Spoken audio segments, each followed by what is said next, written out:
जय हिंद दोस्तों। आज के इस इम्पॉर्टेंट लेक्चर में हम सभी डिस्कस करने वाले हैं 16 सितंबर 2025 के करंट अफेयर्स को। तो आप इस पूरे लेक्चर को बहुत ही ध्यान से लास्ट तक जोड़ देखिएगा। लास्ट में आपसे एक क्वेश्चन पूछा जाएगा जिसका आंसर कमेंट बॉक्स में बताना है। तो चलिए आज के पहले और इम्पॉर्टेंट क्वेश्चन को डिस्कस करते हैं। तो पहला क्वेश्चन है, विश्व मुक्केबाजी चैंपियनशिप 2025 में मीनाक्षी हुड्डा ने कौन सा मेडल जीता है? आंसर हो जाएगा गोल्ड मेडल। तो कल भी हमने आपको बताया था विश्व मुक्केबाजी चैंपियनशिप के बारे में कि इसका आयोजन इंग्लैंड के लिवरपूल में किया जा रहा है। विश्व मुक्केबाजी चैंपियनशिप 2025 में भारत के पदक विजेता कौन है, यानी किसने किसने मेडल जीता है? तो जैस्मीन लंबोरिया ने गोल्ड मेडल जीता है, मीनाक्षी हुड्डा ने गोल्ड मेडल जीता है, नूपुर सैरोन ने सिल्वर मेडल और पूजा रानी ने ब्रॉन्ज मेडल जीता है। तो ये मेडल आप जरूर नोट करें। भारत की पूर्व महिला विश्व चैंपियन डिस्कस करते हैं, यानी जिन्होंने गोल्ड मेडल जीता हुआ है इस प्रतियोगिता के अंतर्गत पहले भी। तो एमसी मैरी कॉम ने सबसे ज़्यादा बार इस चैंपियनशिप में गोल्ड मेडल जीता है, 2002, 2005, 2006, 2008, 2010 और 2018, यानी कि उन्होंने 6 बार गोल्ड मेडल जीता है। निकहत जरीन ने 2022 और 23 में, सरिता देवी ने 2006 में, जेनी आरएल ने 2006 में, लेखा केसी ने 2006 में, नीतू घनघास ने 2023 में और लवलीना बोरगोहेन ने 2023 में और स्वीटी बूरा ने 2023 में गोल्ड मेडल हासिल किया था। अगला क्वेश्चन है, भारतीय नौसेना द्वारा कमीशन किया गया पहला स्वदेशी 3D निगरानी रडार कौन सा है?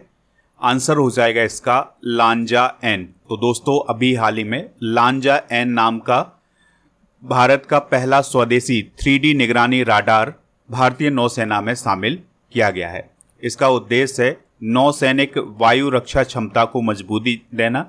इसका निर्माण किया है टाटा एडवांस सिस्टम्स लिमिटेड ने। इसकी रेंज है 9 किलोमीटर से 474 किलोमीटर तक और ऊंचाई पर यह कवरेज कर सकता है 1 लाख फीट तक। दोस्तों यह रडार स्पेन की कंपनी इंद्रा के लांजा 3D सिस्टम का नौसैनिक संस्करण है, इस बात को आप याद रखिएगा। कुछ इंपॉर्टेंट करेंट अफेयर्स डिस्कस करते हैं, जैसे भारत का पहला स्वदेशी 32 बिट माइक्रो प्रोसेसर का क्या नाम है? विक्रम 32। भारत का पहला स्वदेशी डाइविंग सपोर्ट पोत कौन है? INS निस्तार। पहला स्वदेशी रूप से विकसित प्रदूषण नियंत्रण पोत कौन है? समुद्र प्रताप। पहला स्वदेशी chip base 4G mobile base station कौन है? Sahyadri LTE NIB। भारत का पहला स्वदेशी बॉम्बर UAV कौन है? FWD 200V। पहला स्वदेशी स्टार लाइनर ड्रोन कौन है? दृष्टि ट्रेन। और पहला स्वदेशी विमान वाहक पोत कौन है? INS विक्रांत। पहला स्वदेशी मोटर चालित व्हीलचेयर का क्या नाम है? Neo bolt.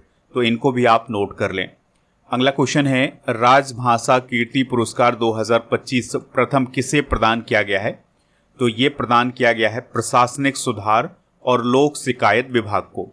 तो दोस्तों अभी हाल ही में राजभाषा कीर्ति पुरस्कार 2025 प्रदान किया गया है और ये 14 सितंबर को प्रदान किया गया है। जब हिंदी दिवस मनाया जाता है उसी दिन ये प्रदान किया गया है। इस साल ये पुरस्कार गांधीनगर गुजरात में प्रदान किया गया है और ये पुरस्कार किसने दिया था? तो गृह मंत्री अमित शाह जी ने दिया था। तो प्रशासनिक सुधार और लोक शिकायत विभाग के जो सचिव हैं वी श्रीनिवास, उनको ये पुरस्कार प्रदान किया गया है।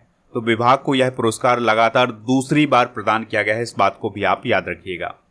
राजभाषा कीर्ति पुरस्कार की बात करें तो भारत सरकार द्वारा हिंदी भाषा के उत्कृष्ट प्रयोग और प्रचार प्रसार के लिए यह पुरस्कार दिया जाता है और हर साल हिंदी दिवस यानी 14 सितंबर को प्रदान किया जाता है। इसका उद्देश्य ये है कि जो सरकारी कार्यालय हैं, मंत्रालय हैं, विभाग हैं, सार्वजनिक उपक्रम में हैं, बैंक हैं, इनमें हिंदी का प्रयोग बढ़ाया जाए, यानी कि जो विभाग हिंदी का सबसे अच्छा प्रयोग करता है उनको ये राजभाषा कीर्ति पुरस्कार प्रदान किया जाता है। पहली बार यह पुरस्कार 1975 में प्रदान किया गया था। 2025 के कुछ प्रमुख पुरस्कार एक बार रिवाइज करते हैं, जैसे साहित्य अकादमी युवा पुरस्कार 2025 हिंदी दिया गया है पार्वती तिर्की को। साहित्य अकादमी युवा पुरस्कार 2025 मैथिली दिया गया है नेहा झा मैनी को। साहित्य अकादमी युवा पुरस्कार 2025 अंग्रेजी दिया गया है अद्वैत कोलारकर को। साहित्य अकादमी युवा पुरस्कार 2025 संस्कृत दिया गया है धरेसना पांडे को। डिजिटल भुगतान पुरस्कार 2024-25 दिया गया है इंडिया पोस्ट पेमेंट बैंक को। इसके अलावा शंकर देव पुरस्कार 2023 सोनल मानसिंह को दिया गया है। Grand cross of the order of Makarios third Cyprus के द्वारा पीएम मोदी को दिया गया है। विश्व खाद्य पुरस्कार 2025 मारियान गेला हंगरिया को दिया गया है, ये ब्राजील की हैं। दानिश सिद्दीकी जर्नलिज्म अवार्ड 2025 सर्वप्रिया सांगमान को दिया गया है। और यूनेस्को प्रेस स्वतंत्रता पुरस्कार 2025 निकारागुआ के अखबार ला प्रेस को दिया गया है। अगला क्वेश्चन है, प्रधानमंत्री नरेंद्र मोदी जी ने असम के किस जिले में बायो एथेनॉल प्लांट का उद्घाटन किया है? आंसर हो जाएगा गोलाघाट में। कहाँ पर दोस्तों? गोलाघाट में। तो असम के गोलाघाट में बायो एथेनॉल प्लांट का हाल ही में उद्घाटन किया गया है। तो ये कहाँ पर बनाया गया है, ये कहाँ पर स्थापित है plant? Numaligarh refinery limited, Golaghat, Assam में इसका उद्घाटन मोदी जी ने किया है। यह पहल भारत को ऊर्जा के क्षेत्र में आत्मनिर्भर बनाने की दिशा में एक महत्वपूर्ण कदम है। इसी अवसर पर प्रधानमंत्री मोदी जी ने पॉलीप्रोपिलीन यूनिट की भी आधारशिला रखी है। तो जो पॉलीप्रोपिलीन यूनिट है, यहाँ पर घरेलू सामान, वस्त्र, ऑटोमोबाइल और मेडिकल उपकरण जैसे कई उद्योगों में उपयोग होने वाले कच्चे माल का प्रोडक्शन किया जाएगा। असम की हम बात करते हैं तो राजधानी इसकी दिसपुर है।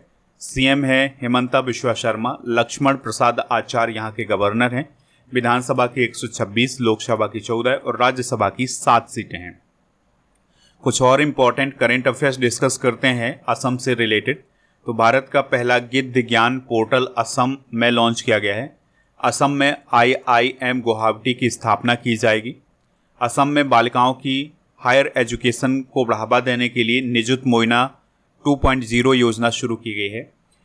असम के जो सीएम है हेमंता बिश्वा शर्मा, उन्होंने असम में भारत का पहला एक्वा टेक पार्क लॉन्च किया है। असम ने हाथियों की रक्षा के लिए गजमित्र योजना शुरू की है। असम ने ट्रांस समुदाय के लिए OBC और आंगनबाड़ी कार्यकर्ताओं के लिए आरक्षण की घोषणा की है। असम सरकार ने 1950 के निष्कासन अधिनियम के तहत अवैध प्रवासियों को राज्य से बाहर निकालने के लिए एक मानक संचालन प्रक्रिया यानी SOP को हाल ही में मंजूरी दी है। अगला क्वेश्चन है, जस्टिस M सुंदर को किस हाईकोर्ट का मुख्य न्यायाधीश नियुक्त किया गया है? आंसर हो जाएगा मणिपुर हाईकोर्ट। ठीक है, तो मणिपुर हाईकोर्ट के नए चीफ जस्टिस कौन बने हैं? जस्टिस M सुंदर। तो उनकी नियुक्ति हाल ही में राष्ट्रपति जी के द्वारा की गई है। हाईकोर्ट की बात करते हैं तो भारत का पहला हाईकोर्ट कलकत्ता में 1862 में स्थापित हुआ था। वर्तमान में 25 हाईकोर्ट हैं। और दोस्तों, भारतीय संविधान में हाईकोर्ट का जो वर्णन है अनुच्छेद 214 से लेकर 231 तक है। उच्च न्यायालय के न्यायाधीशों की नियुक्ति राष्ट्रपति जी के द्वारा की जाती है। इस बात का वर्णन अनुच्छेद 217 में किया गया है। उच्च न्यायालय को रिट जारी करने की शक्ति अनुच्छेद 226 के तहत प्राप्त है। उच्च न्यायालयों को न्यायिक समीक्षा का अधिकार प्राप्त है। एक उच्च न्यायालय एक से अधिक राज्यों के लिए भी काम कर सकता है। इसका वर्णन अनुच्छेद 231 में है।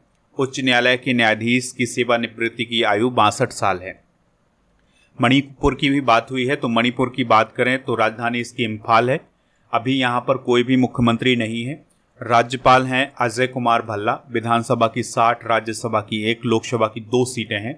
राष्ट्रीय उद्यान है यहाँ पर केईबुल लामजाओ राष्ट्रीय उद्यान और प्रमुख झील है लोकटक झील। अगला क्वेश्चन है, भारतीय नौसेना को आंद्रोथ नामक पनडुब्बी रोधी जहाज सौंपा गया है। यह नाम किस स्थान से लिया गया है? तो दोस्तों, आंसर हो जाएगा लक्षद्वीप द्वीप समूह। तो भारतीय नौसेना को आंद्रोथ नामक दूसरा पनडुब्बी रोधी युद्धक उथले पानी का जहाज हाल ही में सौंपा गया है। इसको डिजाइन किया है और बनाया किसने है? Garden reach ship builders and engineers ने, जो कि कोलकाता में है। आंद्रोथ की बात करें तो इसका नाम लक्षद्वीप द्वीप समूह के एक द्वीप के नाम से लिया गया है। यह जहाज 77 मीटर लंबा है और डीजल इंजन वाटर जेट संयोजन से संचालित होता है।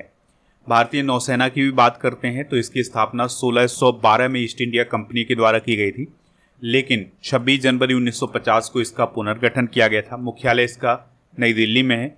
नौसेना अध्यक्ष हैं एडमिरल दिनेश कुमार त्रिपाठी। हर साल 4 दिसंबर को नौसेना दिवस भी मनाया जाता है। दोस्तों, भारतीय नौसेना के कमान और मुख्यालय डिस्कस करते हैं। तो पश्चिमी नौसेना कमान का मुख्यालय मुंबई में, पूर्वी नौसेना कमान का मुख्यालय विशाखापत्तनम में, दक्षिणी नौसेना कमान का मुख्यालय कोच्चि में है। अगला क्वेश्चन है, भारत ISSF विश्व कप 2025 में मेडल टैली में किस स्थान पर है? तो अभी चाइना में इस विश्व कप का आयोजन किया गया था, तो इसमें भारत 5वें स्थान पर है। किस स्थान पर है? 5वें स्थान पर है। तो ये जो ISSF विश्व कप 2025 है, इसका ये जो चरण आयोजित किया गया था, ये चाइना के निंगवो में आयोजित किया गया था। तो इसमें भारत मेडल टैली में 5वें स्थान पर है। ईसा सिंह ने महिलाओं की 10 मीटर एयर पिस्टल स्पर्धा में गोल्ड मेडल हासिल किया है और मेघना सज्जनार ने महिलाओं की 10 मीटर एयर राइफल में कांस्य पदक यानी ब्रॉन्ज मेडल हासिल किया है। इसके अलावा दोस्तों, अमेरिका 19 मेडल के साथ, नॉर्वे 9 मेडल के साथ और इटली 12 मेडल के साथ मेडल टैली में टॉप 5 देशों में शामिल रहे हैं। ISSF की बात करें तो इसका फुल फॉर्म होता है इंटरनेशनल शूटिंग स्पोर्ट फेडरेशन। तो जितनी भी निशानेबाजी की प्रतियोगिताएं होती हैं, उनकी गवर्निंग बॉडी के रूप में कौन काम करता है? ISSF काम करता है। 1907 में इसकी स्थापना हुई थी। म्यूनिख जर्मनी में इसका हेडक्वार्टर है। अध्यक्ष हैं लुसियानो रॉसी। अगला क्वेश्चन है, प्रधानमंत्री नरेंद्र मोदी जी ने किसकी शताब्दी के उपलक्ष्य में 100 रुपये का स्मारक सिक्का जारी किया है? आंसर हो जाएगा भूपेन हजारिका। तो प्रधानमंत्री नरेंद्र मोदी जी ने 15 सितंबर 2025 को गुवाहाटी में भारत रत्न डॉक्टर भूपेन हजारिका की शताब्दी के उपलक्ष्य में 100 रुपये का स्मारक सिक्का और एक विशेष डाक टिकट जारी किया है। भूपेन हजारिका की बात करें तो इनका जन्म हुआ था 8 सितंबर 1926 को सादिया, असम में। वह एक बहुभाषी गायक थे, गीतकार थे, संगीतकार थे, कवि थे, फिल्म निर्माता थे और राजनेता भी थे। और उन्हें 2019 में मरणोपरांत भारत रत्न भी दिया गया था। दादा साहब फाल्के पुरस्कार उन्हें 1992 में मिला था। उनकी याद में भारत का सबसे लंबा नदी पुल डॉक्टर भूपेन हजारिका सेतु बनाया गया है, जो कि असम के धोला और अरुणाचल प्रदेश के सादिया को जोड़ता है। इसकी जो लंबाई है लगभग 9.15 किलोमीटर की है और यह ब्रह्मपुत्र नदी पर बना है। अगला क्वेश्चन है, भारत में इंजीनियर्स दिवस कब मनाया जाता है? आंसर हो जाएगा 15 सितंबर को। तो दोस्तों, भारत में 15 सितंबर को इंजीनियर्स दिवस मनाया जाता है और यह दिवस भारत के महान इंजीनियर सर मोक्षगुंडम विश्वेश्वरैया की जयंती पर मनाया जाता है। अगर हम सर एम विश्वेश्वरैया की बात करें तो 1861 में इनका जन्म कर्नाटक में हुआ था और इन्होंने अपनी education college of engineering Pune से की थी। और इनकी जो प्रमुख परियोजनाएं रही हैं वो हैं कृष्णा राज सागर बांध और मैसूर, जो कि मैसूर में है। कृष्णा राज सागर बांध मैसूर में जो है वो इनकी एक महत्वपूर्ण परियोजना है। ठीक है, ये बात आप याद रखिएगा। उन्हें भारत रत्न 1955 में प्रदान किया गया था। सितंबर माह के प्रमुख दिवस डिस्कस करते हैं तो 1 सितंबर को LIC का स्थापना दिवस, 2 सितंबर को विश्व नारियल दिवस, 5 सितंबर को शिक्षक दिवस, 8 सितंबर को अंतर्राष्ट्रीय साक्षरता दिवस, 9 सितंबर को हिमालय दिवस और विश्व इलेक्ट्रिक वाहन दिवस मनाया जाता है। 10 सितंबर को विश्व आत्महत्या निवारण दिवस, 11 सितंबर को राष्ट्रीय वन शहीद दिवस, 14 सितंबर को हिंदी दिवस और 15 सितंबर को इंजीनियर्स डे मनाया जाता है। इसके अलावा 15 सितंबर को अंतर्राष्ट्रीय लोकतंत्र दिवस भी मनाया जाता है। 16 सितंबर को ओजोन परत संरक्षण दिवस, 17 सितंबर को विश्व रोगी सुरक्षा दिवस, 17 सितंबर को हैदराबाद मुक्ति दिवस और 21 सितंबर को विश्व अल्जाइमर दिवस भी मनाया जाता है। इसके अलावा 21 सितंबर को अंतर्राष्ट्रीय शांति दिवस भी मनाया जाता है।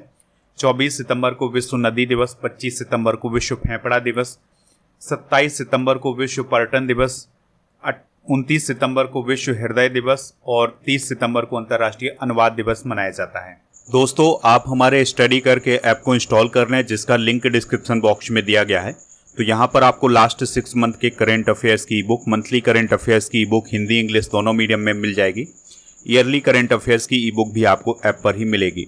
ऐप पर राजा गुप्ता सर का जो अर्जुन GS फाउंडेशन बैच है ये मिल जाएगा आपको कोर्स एंड PDF वाले ऑप्शन पर। तो यहाँ पर जब आप जाएंगे तो ये कोर्स मिलेगा, इसको आप प्राप्त कर सकते हैं। इसके लिए कूपन कोड यूज करना है गणेश 500, 3 साल की इसकी वैलिडिटी है। GK GS complete online batch भी आपको ऐप पर ही मिलेगा। चलिए अब हम कल के करेंट अफेयर्स को एक बार रिवाइज करते हैं। बैराबी सैरांग रेलवे लाइन का उद्घाटन किस राज्य में हुआ है? मिजोरम। दुनिया की सबसे ज़्यादा बुजुर्ग आबादी वाला देश कौन बना है? जापान। वर्ल्ड बॉक्सिंग चैंपियनशिप 2025 में जैस्मिन ने कौन सा मेडल जीता है? गोल्ड। किस देश ने दुनिया का पहला एआई जनरेटेड मंत्री नियुक्त किया है? अल्बानिया। 2027 में 5वें तटरक्षक वैश्विक शिखर सम्मेलन की मेजबानी कौन करेगा? इंडिया। 10वां आयुर्वेद दिवस 2025 किस राज्य में मनाया जाएगा? गोवा। एरियन नाइटन किस देश के धावक हैं जिन पर 4 साल का बैन लगाया गया है? अमेरिका। एपीडा ने बिहार में पहला क्षेत्रीय कार्यालय कहाँ खोला है? पटना। भारत ज्ञान भारतम पोर्टल का शुभारंभ किसके द्वारा किया गया है? नरेंद्र मोदी जी के द्वारा। आज के जनरल नॉलेज के पिटारे में हम भारतीय संविधान के कुछ आर्टिकल डिस्कस करेंगे, जैसे अनुच्छेद 50 में कार्यपालिका से न्यायपालिका को अलग किया गया है, इसका वर्णन किया गया है। और अनुच्छेद 51 में अंतर्राष्ट्रीय शांति और सुरक्षा को बढ़ावा देने की बात की गई है। अनुच्छेद 51A में मौलिक कर्तव्य हैं। अनुच्छेद 72 में राष्ट्रपति की शक्तियां जैसे क्षमा देना, सजा का निलंबन, कुछ मामलों में सजा को कम करना आदि का प्रावधान किया गया है। अनुच्छेद 74 में राष्ट्रपति को सहायता और सलाह देने के लिए मंत्रिपरिषद का वर्णन किया गया है।